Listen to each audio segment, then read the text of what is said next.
What you are listening to is real. The participants are not actors. They are actual litigants with a case pending in the squared circle. Both parties have agreed to dismiss their cases and have their disputes settled here in our forum, the Turnbuckle Debate.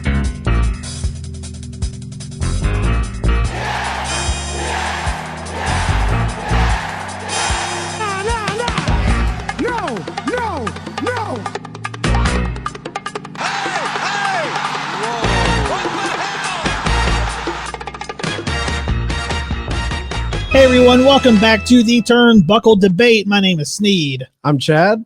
I'm Colton. And our guest joining us today from the Brainbuster Boys, Brett. What's going on, man? Not too much, fellas. Happy to be in the Tavern for the first time. Yeah, thanks for having me. Absolutely, man. We're stoked to have you here. I'm surprised this hasn't happened sooner because we've been eyeballing you guys to get you on soon. So happy to have you here. Let everybody know about Brainbuster Boys and everything you guys got going on. Yeah, like I said, happy to be here and glad we've kind of engaged on Instagram because that's something we do a lot. Most of our promotion on Twitter at Brainbuster Boys, but I've recently started kind of getting the Instagram back going and frankly didn't even know Colton was a part of the Tavern after I'd met him at Impact Overdrive in Louisville. And then once we'd started engaging more, I saw him post and I'm like, oh shit. Okay. And, so yeah, glad to be here. And yeah, Brainbuster Boys started November 2020. We're actually coming up on our 100th episode. We are through 96 right now. We primarily cover AEW in terms of wrestling, but we've done some audio drama, some kind of sketch comedy stuff. So like we've had characters on our show and we write long scripts and have a lot of fun with all that type of stuff, but it kind of comes and goes. It initially started, I bought my first title belt because of this, but we started, our like gimmick was that we were employed by Turner, TNT. It just kind of like happened. And then Bo, my partner, he's got a creative writing background and he just started writing scripts and started writing up this thing called the Book of Turner.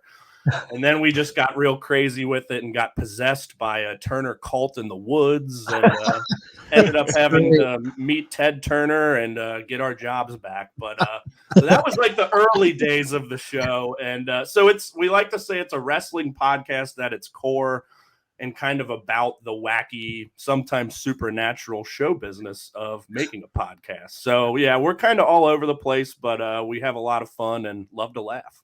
That's awesome, man. That sounds like so much fun. Sounds original, and that's what I love about podcasts. That's great. Yeah, it's a hoot. It's a hell of a lot of work. Like, so that was the early days of the show, and we were spending 6+ hours editing every episode. And while it was a ton of fun, it's like, all right, we gotta pare back on this and let's just talk. Let's just have some fun. But like I said, it kind of comes and goes, and we recently had like a one-off Christmas special with some of our characters of the past that was solely a story episode. Like it was the first episode Bo and I weren't even technically a part of. So oh, that's awesome. All kinds of weird shit. And then I mentioned right before we started recording, I recently started a second show called The Phoenix Splash with a buddy of mine from Ringside, JCB, which we're both on the Visionaries Global Media Network. Got to meet him at Forbidden Door last year. So we specifically talk about only Japanese wrestling on that show because we learned we're both huge fans. We both watch New Japan, Stardom, Noah, TJPW. I'm getting him into DDT. So some pretty deep sicko Japanese wrestling shit over at the Phoenix Splash as well. That's awesome, man. We're 2 episodes in and we don't really have a schedule. It's just kind of like, all right, we'll record, after some big shows, but we're aiming for like twice a month or so. But yeah, I love this shit and excited to be here. Hell yeah, man. Hell yeah, man. Well, we have 3 debate topics. What we'll do, we'll go 10 to 15 minutes, let everybody get their shit in. And if you have any questions, do it now. If not, we'll get into it. Let's roll. All right. First topic of the evening.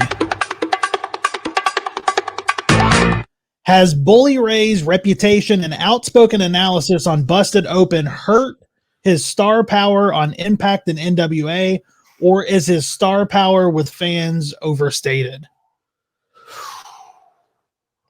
So he's been catching a lot of heat lately. I guess the backstory of this question, not lately, just he's always saying things on Busted Open Radio. I feel like the Twitterverse of the pro wrestling world loves to go after Bully Ray. He's very opinionated. He's not afraid to give his opinion. He's always had kind of a reputation, I feel like, as a guy who sticks up for what he believes in the back, whether that's good or bad. I think he's rubbed some people in the locker room the wrong way. And then you got people who love him in the locker room and talk highly of him. This kind of bubbled up because he's doing double duty right now. He's in Impact. He's actually cutting some really fun angles in Impact, and he's working with Billy Corgan's NWA, but you're not really hearing a lot about it. I feel like it's not, is this more to the promotion, or what do you guys think? Like, do you think his star power is overstated, or do you think like all of this kind of Twitter IWC bullshit has kind of sullied his reputation? I mean, I think that it's definitely, I don't know, my opinion, I think his, like with the fans, I think his star power is a little overstated. Like, I mean, yeah, everybody knows and loves Bully Ray or Bubba Ray Dudley, but I mean, it's not like, it's not like having Hogan come back for Raw 30 or anything like that, and I mean, sure, he catches a lot of heat for what he says, but I mean, that's, he's not the only one in the wrestling industry catching heat for what he says on his podcast, man. I mean, he's just, creating controversy is good for business. I mean, personally, I've been a big fan of some of the shit that he's been doing when he came back, especially in Impact. I haven't seen anything personally of what he's done in NWA, but like that show, Brett, was that the same show we were at, or is that the subsequent one where he came out and like pulled Josh Alexander's wife over the barricade? Like, yep. Dude, that was one of the most intense live wrestling things storylines I've ever been present for in person. Like, and that is not what I was expecting when I, paid, I think the $25 ticket to go be like 3 rows back from the barricade for this show. Like start all the cheers. Exactly. It was, I think for the most part, man, I think his star power, at least with the fans, is a little overstated, but to, kind of echo what you were saying, Chad, I've heard from multiple places that, a lot of people, especially the boys in the back, are rubbed the wrong way by him. And I think that's a totally different impact. I mean, I don't think it's his reps hurting him with the fans, but are any of these people going to ask him back given the impact he's had on the locker room? I don't know. Brett, what do you think? Yeah, so I want to preface by saying I don't listen to Busted Open, but obviously I'm familiar enough with the IWC discourse on Bully and whatnot. But Colton hit the nail on the head. So let's go back a little bit. When Bully won the Call Your Shot gauntlet at, I think it was Bound for Glory, everyone, myself included, was pissed off. It's like, really? Like, Josh Alexander's in the midst of this epic run, and this is who you're going to give him next? But fast forward to Overdrive and that wild angle, almost surreal being there, because, like, there's 300 people there tops. Dude, if that, coming off this amazing main event, 35 minutes with Kazarian and Josh Alexander, and then like the whole vibe shifted, and it was like silent in that building. But I want to just give Bully credit, because from everything to that up through the match at Hard to Kill or whenever it was, like, I didn't give a shit one bit when he first won, but man, he did a hell of a job and locked me personally into that story. And I thought the match delivered as well and made perfect sense with Josh's wife getting involved as well. But I agree. Like, it seems like, he does probably rub some people backstage, the wrong way, but Bully's Bully, and he's kind of always been Bully. But I guess my biggest takeaway is I'm just impressed that he made me care about him in 2022, 2023. So kudos to him for that. And I think his appearance, I think Busted Open's helped with that, honestly. I think it's brought a level of realness to him that kind of, like, for me, it makes it seem a little bit more real when he's on TV. Like, I feel like I just get a more of a sense of realness from him. And I don't think his star power I don't think Busted Open's hurt it. Maybe a little overstated, but I definitely don't think that Busted Open has hurt his star power any. If anything, for me, it's helped it. Yeah, I think as far as star power, when I think of I think when most wrestling fans, as far as like if you take just a generalization of Bully Ray, when we think Bully Ray, most people think Dudley Boys. It's not just Bubba, but when, I mean, you can't forget, I know a lot of people like to shit on like 2010s TNA, but dude, that Aces and Eights story is good shit. And that was like his first time getting that world title. I don't think a lot of fans look at him in a big regard, though, as this legendary singles guy. You always hear the Dudleys in the discussion for top teams, but I don't think his comments hurt him either, because I think all of that is a part of the Bully Ray gimmick. Yeah, it's who he is. He's going to say what he wants. And if it rubs you the wrong way, I don't give a fuck. This is who I am. I'm going to say what I mean and mean what I say. And I think it honestly kind of helps him, like in a weird way. I know some newer fans, will maybe say he's changed the channel heat. He's totally not changed the channel heat to me, because like you said, that angle in Impact when he pulled Josh Alexander's wife over the guardrail, and even subsequent angles in that storyline. Oh yeah. He brings that's the type of heat that I want in a heel. We all know it's kind of predetermined, but he takes things, he adds a level of like seriousness and genuine realness to it that you're just like, dude, man, he's bringing the heat. He's not playing. And I think him making these shitty comments on shows and kind of poking the bear of the IWC, I think that's all him being like, I want a heel that is truly hated. I don't want to be the heel that, I love MJF. But to Bully, if I would tell Bully that, Bully would be like, well, then he's not a heel because you love him. Yeah. Now, I love that he's a heel. He entertains me. But to Bully, it's like, if you're a true bona fide heel, there is no one going to say, I love that guy. You will be truly hated. And I think that's the school he comes from. And I don't think he's like putting a ton of asses in seats, but man, like I love the brand he brings, no matter how big it is in star power quality. He does the one thing too that I like in a heel is it's not a character, it's him turned up to 11. Yeah. Mm-hmm. Yeah. Chad, it's interesting where you bring up the Aces and Eights storyline, because like I haven't seen a ton of old TNA. I've been going back and I'm watching some as a just diving deeper into some shit I missed out on the first round. But I know that you guys posted something for that on the Tavern page on the Instagram this week, right? And I was looking back at it and I'm like, man, this was so incredibly intense. Like, I mean, the crowd's throwing trash at him through the through the cage, and it's like, maybe for me, like seeing him at Overdrive and seeing him, do the unexpected like that. Like I'd never really seen him as a singles guy, because, I remember the Dudley Boys. And even though, I love the Dudley Boys, absolutely make my top 5 tag teams of all time. But yeah, I didn't really have that associated with him. And like seeing it in person, we had a friend of my wife's was with us for that show, and was like a first time live wrestling event. And I was like, when that, it was a great show from bell to bell, don't get me wrong, but like when that happened and it was over, dude, the vibe in the crowd was just unreal. Like I looked at him, I was like, this is why we love this shit, right? Yeah. Like the unexpected, like, yeah, we know it's predetermined, but like nobody saw that coming. And like, even if it was for like 2 seconds, everybody was genuinely terrified and concerned when he first pulled her over the barricade. Absolutely. Yeah. So man, I think he's he brings that true, just despicable, dark side of a heel that we don't see much anymore. And like, man, yeah, it's definitely made me look at him in a different light. And I'm really looking forward to going back and seeing all of his singles work in TNA.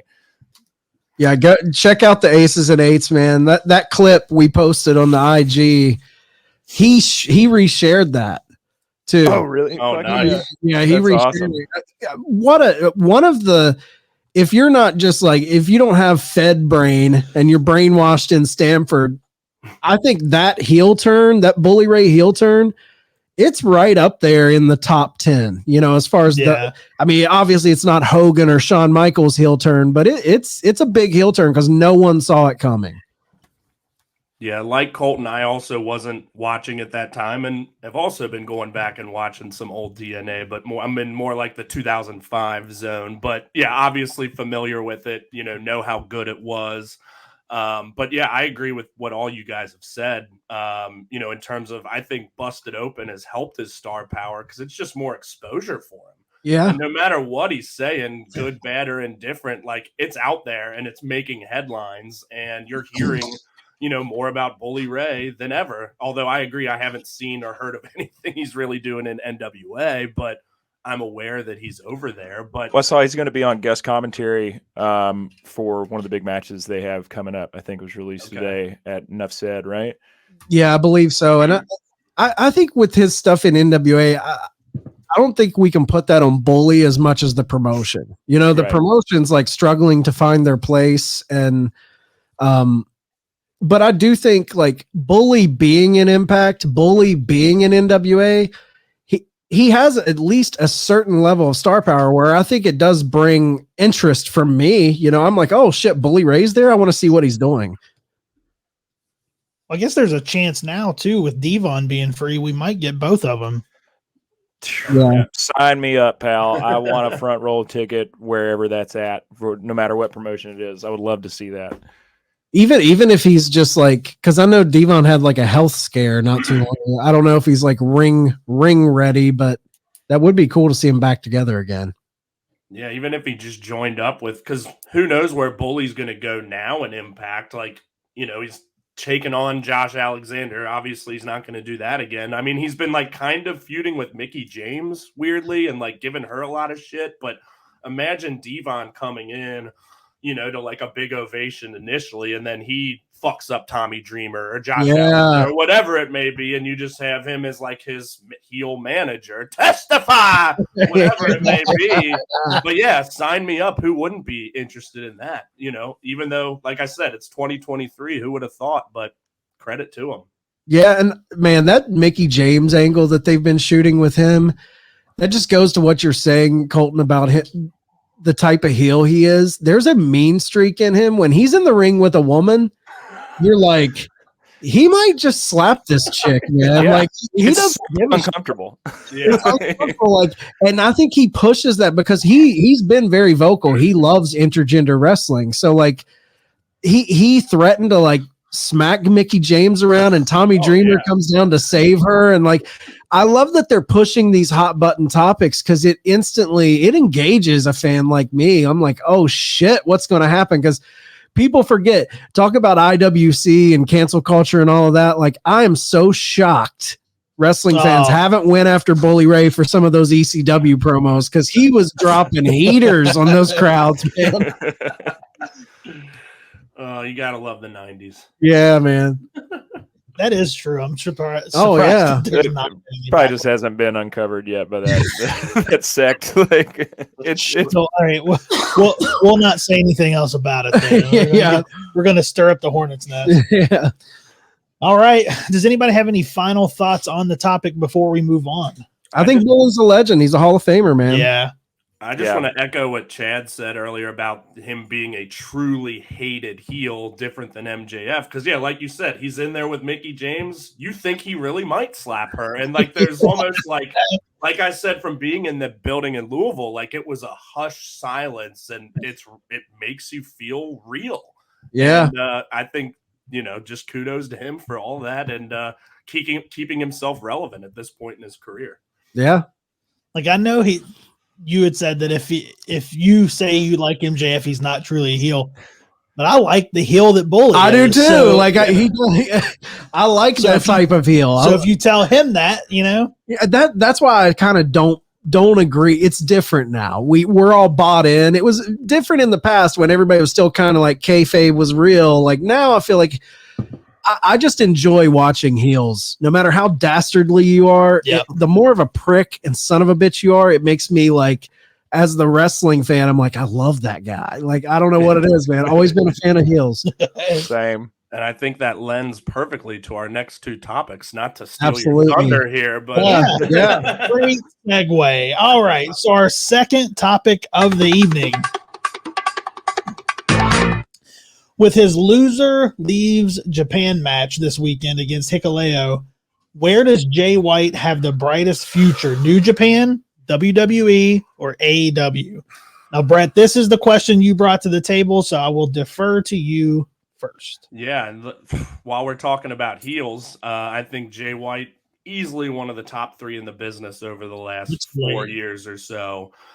Unbelievable. And I just want to start by saying this guy was shot out of a cannon by New Japan as a gaijin. You know, he re-debuts against Tanahashi at Wrestle Kingdom. And in his first year, beats Kenny Omega for the U.S. Championship, beats Okada, beats Tanahashi in the G1, beats Okada clean in 15 minutes in Wrestle Kingdom, and then wins the belt over Tanahashi a month later. So they gave him everything right out of the gate, and he carried the ball admirably. And he's the first Grand Slam champion in New Japan. He's main event in Wrestle Kingdom 2 years in a row now. Both last year against Ibushi, unbelievable. This year, pretty tough to follow. Ospreay and Omega. Yeah. But obviously, even before this loser leaves Japan match, you know, it seems like every year Royal Rumble season, is Jay White going to go to WWE? You know, after that Ibushi match, he cut that one of the best promos I've ever seen where he was just crying on the floor. You know, seemed like maybe he is going. I think they could have brought him back as a babyface. They kind of botched that, but it's fine. And then he kind of went away for a bit and did the US of J stuff and was making a hell of a name for himself over here in Impact in New Japan Strong. And then came back, Bullet Club's back, and then he beats the Okada for the title at Dominion in a match I fucking loved. But then it kind of went cold, you know, like the match with Okada had literally, seemingly no build. I'm not going to say he mailed it in because it was still a really good match, but it just didn't feel the same. So now you can see I'm a big Jay White fan, but now we've got this loser leaves town, and then there's rumors that Hikuleo has interest in WWE. So where does he have the brightest future? Where does he fit in the best? I never thought I would say this even a year ago, but under Triple H, I think I'd like to see him in WWE, and that's coming from someone who did not watch WWE for almost 4 years until Rand came back. I would watch the pay-per-views, but weekly shows, not at all. And New Japan and AEW have been my 2 favorite promotions, but under the guidance of Triple H, I think it would be fascinating to see him be himself as a mega heel in WWE. You know, there's so many people he could feud with. And frankly, in New Japan, he's accomplished everything already. Mm-hmm. Everything except, you know, winning a G1 and winning a Tokyo Dome main event. But he's been in a G1 final, in multiple Wrestle Kingdom main events. Like I said, he's won every belt. He's pretty much owned Okada up until this past Wrestle Kingdom. Very successful against Tanahashi. So there's really nothing left for him to do that I'm like jonesing for. So I think I'd like to see him and I just think he makes more sense in WWE than AEW at this point because that roster still has, you know, it's still too bloated, getting a little better. But yeah, it's fascinating. Would love to hear what you guys think. I'm with you. I think he's done everything in New Japan. I worry about New Japan a little bit right now because, you know, Ibushi just went free agent. You've got Jay White possibly leaving. You've got Hikuleo. Rumors are WWE wants him. You've got Tanahashi kind of getting older, man. He's an older guy. How long is he going to be at the top? So you've got Ospreay, obviously, who's the heir to the throne, putting on just 5 stars all the time.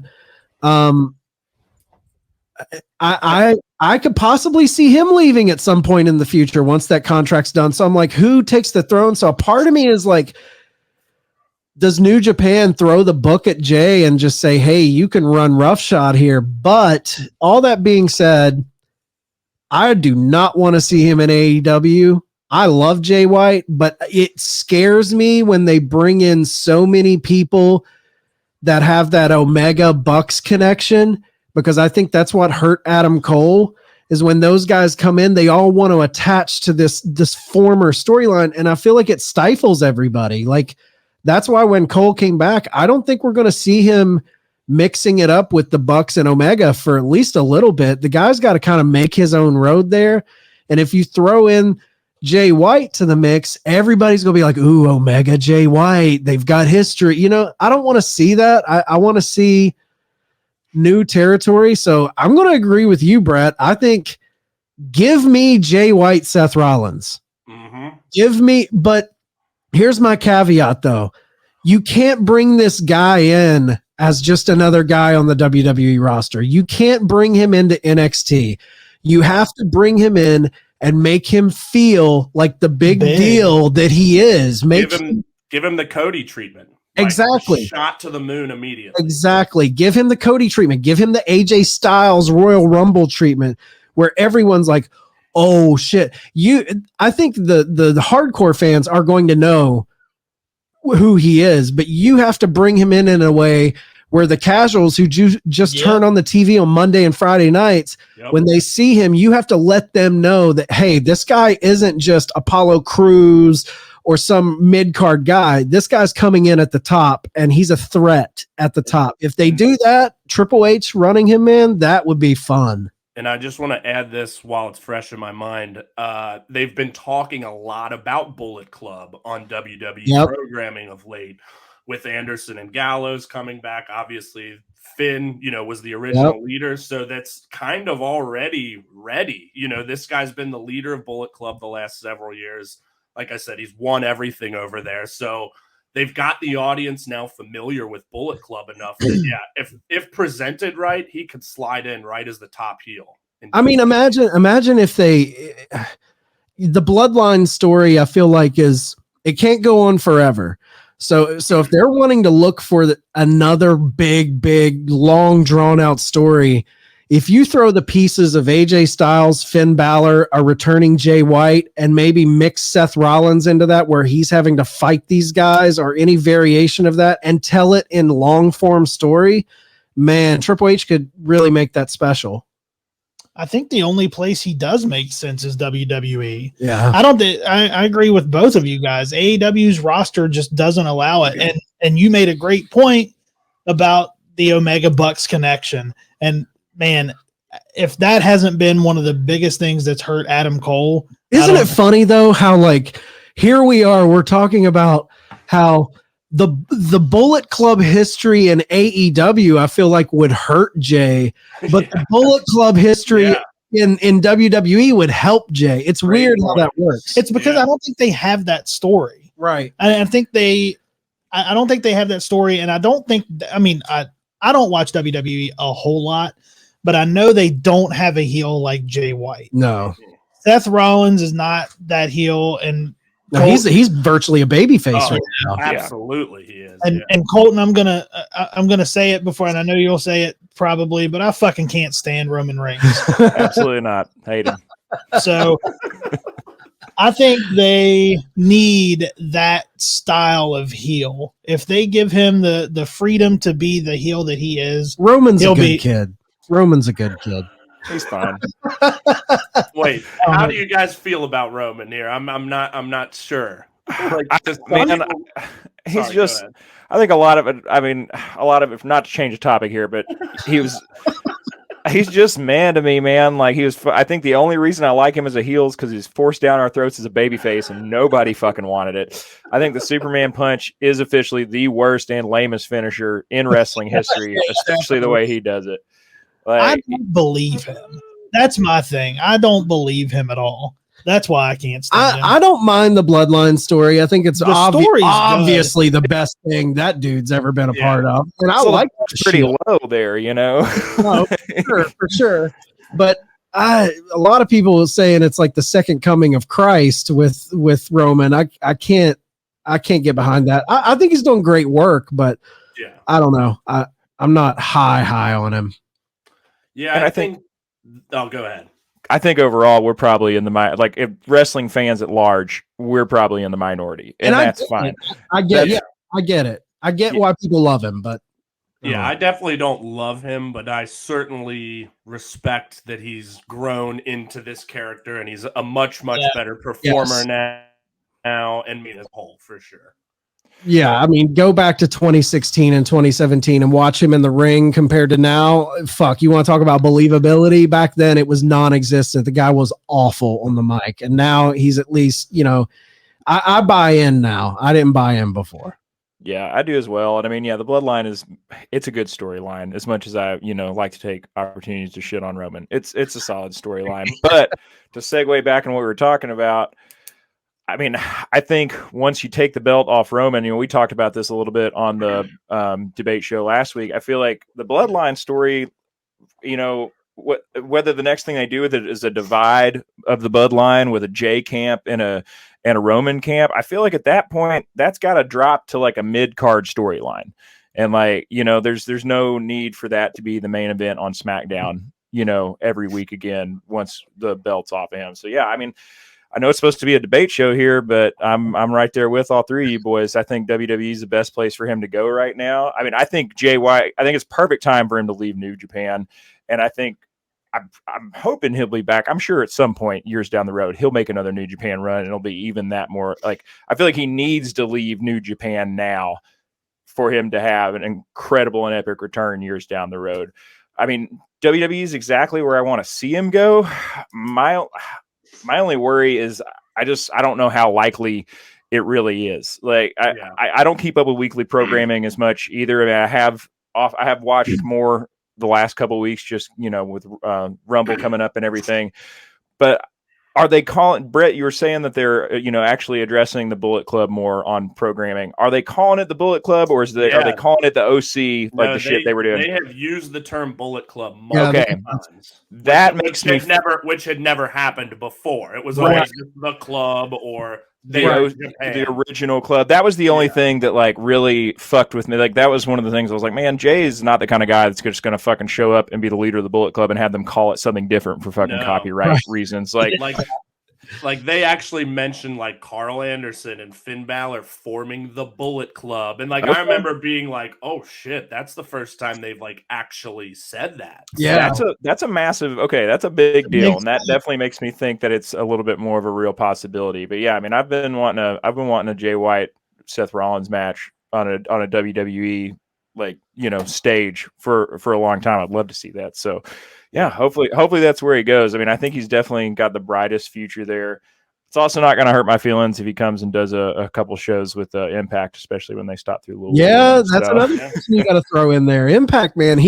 Could you imagine a legit long-term feud between Jay White and Josh Alexander? I know. Oh my God. Yeah. Dude, I mean, he's already there for a little bit, so he's got. Were you Colton at the show in March last year in Louisville? Yeah, I was. 2 of the last 3 I've gone to, he was there. And he's very comfortable with it, man. So I mean, he's already acquainted there. I could see him going there too. But I mean, obviously, I would love to see it in WWE. And this is weird to say. I know we're talking about like he's done everything in New Japan. It's best for him to leave, but I think it's best for New Japan that he leaves too, because I think there's an aspect of like when that vacuum opens up of him leaving, you have to fill that void. And I'm always highly interested when you've got like when Finn left, who stepped up? When AJ left, who stepped up? Omega.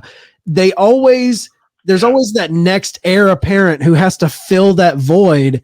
Who is it? Is it Ospreay? Is there some new guy that they that's what I'm always excited about with New Japan. I think at least in Bullet Club, I think it's El Phantasmo. That kind of seems to be who they're grooming for that spot. And, he just made the jump from junior to heavyweight. He's so entertaining. He's so good in the ring. Like he's done commentary a few shows and he was amazing. And he's just got that personality that all these guys have had before him.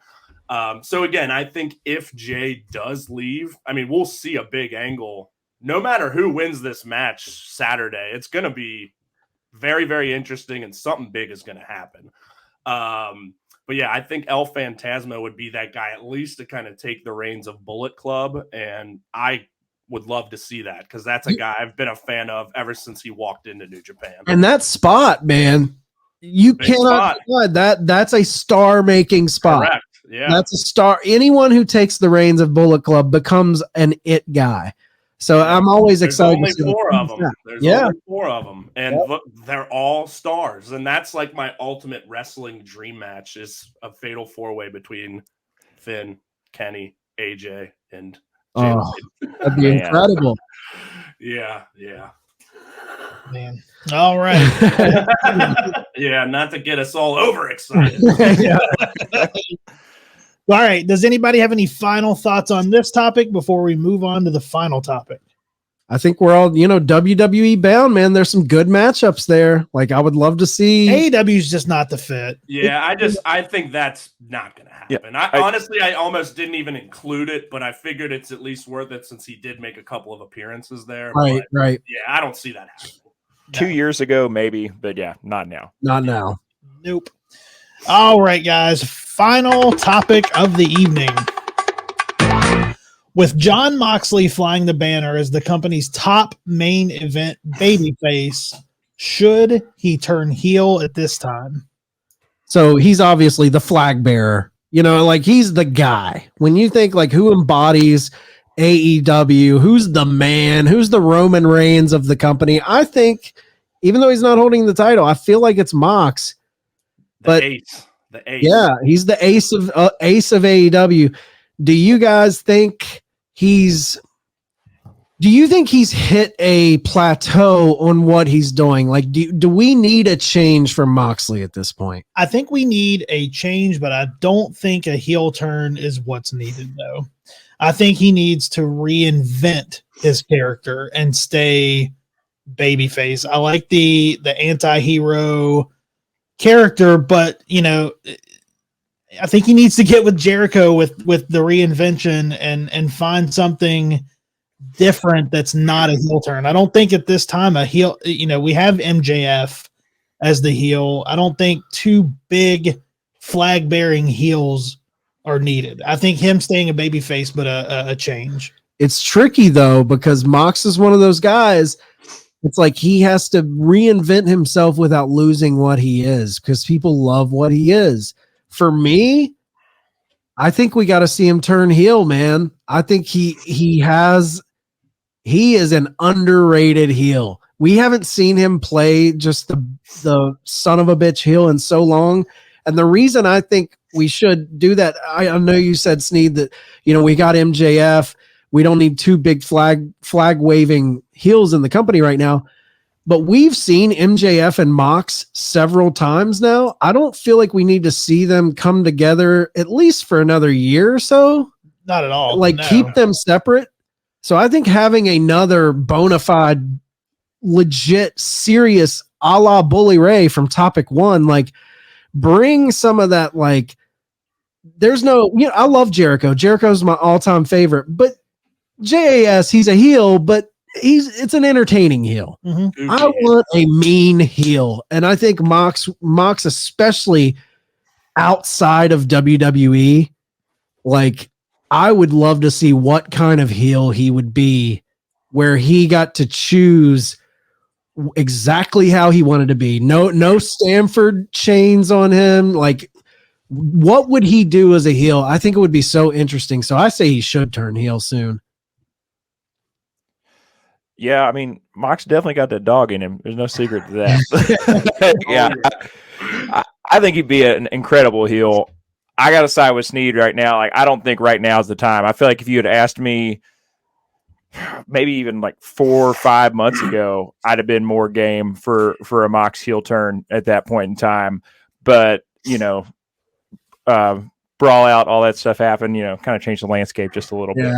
Yeah. But, I mean, I don't want Mox to be I don't think Mox is ever going to be a mid-card guy. That's never going to happen. No. But I feel like with Mox being a heel, he needs to be the top heel. He doesn't need any competition as for it to really be like what I want to see out of him as a heel. Like, MJF's this guy's probably going to hold the belt for what, at least a year. Like, I don't think there's any reason to have them both be heels at the same time. Maybe we give Mox that time off he's been looking for, but I don't know. At the same time, writing might be on the wall that it's, maybe not now, but coming soon, because I've been seeing stuff all week about how he's like, I'm always going to be here for this company. I'm never going to let it fucking suck. I'm never going to let it fall apart. Like, I love that. Are you sowing the seeds of eventually turning your back and just like being, trying to take this company down because you're the one that started it? I mean, it's right in itself, but yeah, I hope it's not, at least for, I want to get like 30 to 50% further into MJF's title reign. Yeah, I kind of agree with both of you here. Like, I don't necessarily think now is the time, but goddamn, I want to see it. Oh, absolutely. Yeah. I'm with 100%. You. I mean, I'm not saying do it next week. It needs to be rolled out in the right way. I'm just thinking like, dude, you want to talk about stabbing the heart of the AEW fan base? If you pulled that heel turn off right, a Mox heel turn would crush so many people, and I would love it. Oh yeah, and like I don't want to see it coming at all. And like you said, we haven't seen it outside of WWE yet, other than like in a performance here and there, like against Punk in Chicago, which was fucking awesome. I mean, everything aside, after that match aside, within the scope of the match, Mox's performance was excellent. Mm-hmm. So we've seen little nuggets of it, but yeah, a full-fledged heel turn would be amazing. But Sneed, back to part of your original question, like, I don't think he's like plateaued or anything either. Like, when he first lost the belt to Kenny, it was always like, all right, what's he going to do next? Well, he stayed relevant by tagging with Kingston, and then he was having all those matches with the Japanese guys. And yeah, he wasn't on the top of the card, but he was still awesome. And then when all the shit hit the fan last summer, he was the guy that picked up the ball and, kept things, on track and was just awesome. And, was having great matches with everyone, truly becoming that ace and the heart and soul of the company. But, yeah, now's not the time. But like Colton said, maybe he does take that time off for a few months at some point, and you can kind of bring him back. Like you guys said, I don't know how you do it, but there's definitely a lot of money in that. And I'd be shocked if we didn't see it at some point in his AEW run. Oh, absolutely. And I do want to see it at some point, 100%. And I don't think right now is the time. And another reason I don't think so, and I think it would be because with him flying the banner of the company, with them starting house shows and going into different markets. That's true. Yeah. That's true. I think him being that top baby face and going in and drawing those fans at the house shows in different markets would be very smart. And the first one is in Ohio, actually. Troy, Ohio. Yeah. I love everybody keeps mentioning this fucking vacation that he was promising. Never going to happen. The elusive fishing trip that never will be. Like, I get what you guys are saying, because he is like, they're in a spot right now, especially I totally forgot about the house shows coming up. Like, in my opinion, I know the elite, Cody, Omega, and the Bucks kind of like, this was their brainchild with Tony Khan.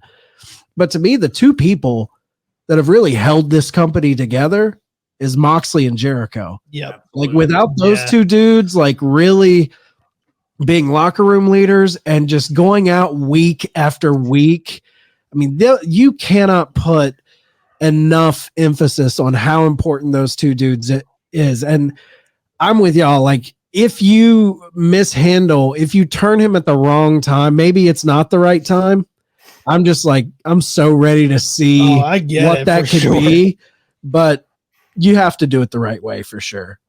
The only thing, sorry, I'm just going to say real quick, let's not forget he also carried the company throughout the pandemic as champion. Yeah, he was the champ. Yeah. And, I'm so glad he got that chance to have the belt again in this kind of current era. But, all props to the guy. Sorry, Colton. No, you're all good, man. I mean, Brett, just kind of go off what you were saying. We saw a few like seeds of heel Mox, like with that match with Punk. I mean, I feel like we've seen a little bit of it too with, the storyline he's got going with Hangman right now. Yep. So that's the only thing, if they were going to do it soon, like, or really the only thing I could think of how you would turn Mox heel is if Hangman gets a title shot and fucking Mox screws him out of the win. Yes. Like, and and we know there's going to be Hangman MJF at some point is, one of these huge feuds that they've really stayed away from. I don't know how quickly they're going to get there, but that is a very interesting point there. And one thing I think would be very, very special about a heel Jon Moxley is the fact that if you need to make and legitimize a top babyface main eventer, there you go. Like when you get a win over Jon Moxley, like look at the dude's record. I know they keep records in wrestling's kind of ridiculous, but like that dude does not get, he doesn't take losses that aren't meaningless. Like everything he loses is legit, like incredible record. I mean, I don't think this is the way to go, but say for instance, right now I feel like they're trying to put Adam Cole into that spot. Like they're wanting to build him. You can tell, like, we want to eventually make this guy believable as a world champion. He cuts that promo when he comes back and says, the bad news is for the locker room. I'm coming after that title. What better way? Because he's really got some stink on him, man. I think when he first came in, that Orange Cassidy lights out match just ruined me on Adam Cole. And I loved Adam Cole in NXT.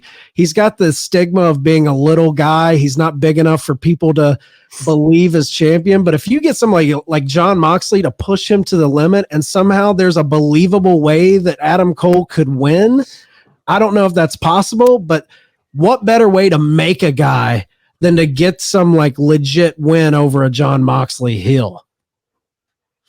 I agree, man. Moxley as a heel's got to happen. Could be fun. And when it does, it's going to be pretty sweet. One of these days. Yep. I want to comment real quick on something that really has nothing to do with this, but based on Mox having 5 or 6 losses, I think total, some of those being tag matches. I think 2 of them being tag matches. Yeah. One loss. Him and Eddie got beat by the Bucks at Double or Nothing. Yep. One loss that I wish meant more was to Lance Archer when Archer beat him for the U.S. title in the Texas Death Match. Like, I love Lance Archer, and he's just been so criminally misused, like several other people in AEW. But yes, I just want to see more Lance Archer, and there's rumors that he might be the one to challenge Okada for the IWGP World Title at the Battle in the Valley show here. Because what else is Lance Archer doing? He hasn't been on AEW in God knows how long. But I know, and that's such a shame for him to hold a win over Moxley like that. And that match was killer. Yeah, it was awesome. Yeah, because what he had with Hangman was awesome too. It was. He's really, really good. I miss Lance. I'll tell you exactly what he's been doing, Brett. Today on his Instagram, he was eating homemade fried rice and drinking a Dr. Pepper strawberries and cream zero. And it's unfortunate because brother should be doing a lot more. I saw him cannonball into his pool with snow everywhere. It was like some ice cannonball challenge or something. Well, at least he's having a good time. Yeah. Yeah, he eats good. Checks, but I mean, and he did push Okada to the limit in the G1. It was only like a 12-minute match, but it was a fucking barn burner. So, yeah, I'd love to see it. But anywho, man, some of my favorite things was when he would come out of the tunnel carrying an assistant. Just wrecking some jobber on the way to the ring. Getting water on fans. Yeah. So good, man. It was good. He's in the land of Malachi Black right now, just not being used right. Or Miro's the king of that. Yeah. Which, how great would a Miro Lance Archer match be? Come on, make it happen. There you go. When Wardlow was TNT champ, which was also terribly booked, I'm like, just feed him all the monsters. You've got so many big guys, then all these matches would be fucking great. Yeah. Anywho. All right, guys. Man, this has been a lot of fun. Does this was a blast. Anybody have any final thoughts before we wrap it up? No. All right. I think you guys nailed it. You kind of changed my opinion. Pretty much all agreed on most things, but some good conversation. It's always good discussion. Yeah. Yep. And feel free to anytime you have a spot, let me know. I mean, obviously, Yeah, dude, man. we definitely got to have you back. If you will have us, we'll put you in the rotation of returning guests. Please. And I mean, I know you guys do like a bunch of different shows, right? Yeah. How many different shows do you have on as part of the Turnbuckle Tavern? There's the debate and the flagship AEW show. Those are the two that kicked it off. And then on the YouTube channel, we got Raw Down, we got AEW Wrap Up, Fig Night, Wrestling Tonight, Visits the Tavern, Ring of Honor, Honor Society. We do a lot. Yeah, well, hit me up. Something comes out every Sunday, I think. But it's the crew of guys. It's not we got a bunch of awesome dudes who come on and do great shows. Absolutely. Well, yeah, put me in the pipeline, baby. You're in, man. Dude. You're in. Well, Brett, tell everybody where they can find you guys. Yeah, on Twitter and Instagram at Brainbuster Boys. We are on the Visionaries Global Media Network, which you can find on all major podcasting platforms. So we've been pretty much exclusively audio only, but we're trying to change that. So we just did our first live episode this past week. So we're going to hopefully do more YouTube stuff. So you can find us on YouTube at Brainbuster Boys. And as I mentioned earlier, the Phoenix Splash, which comes out whenever we desire, also on Visionaries Global Media. But hopefully be back here in the tavern again soon. And Colton, we will be seeing each other more, I presume. I don't have any set date or a job really, but I need to get out of here and change my situation. So I'm thinking first half of March, I'll be down in Louisville. So, dude, come on, let's do it. I better say, if you're here by March 5th, already getting the Doug and Richard, the other guys you met at the show, together to watch Revolution. So come on down, man. You got a seat. Hell yeah. I love it. Man. Wrestling bringing people together. Awesome. What we do. Yeah. All right, guys, that is going to wrap us up for this edition of the Turnbuckle Debate. Make sure you guys are going to theturnbuckletavern.com where you can find all things Tavern. Normally, this is Tom's spot. We don't have Tom, him here we miss you. And Tom wants to let everybody know he misses you guys. He'll be back next week. Yep. This is his spot, though. The OG spot. Get your shit in, Colton. You can find me at mullet.mania on Instagram. Tom, we miss you. See you soon. All right. Court is dismissed.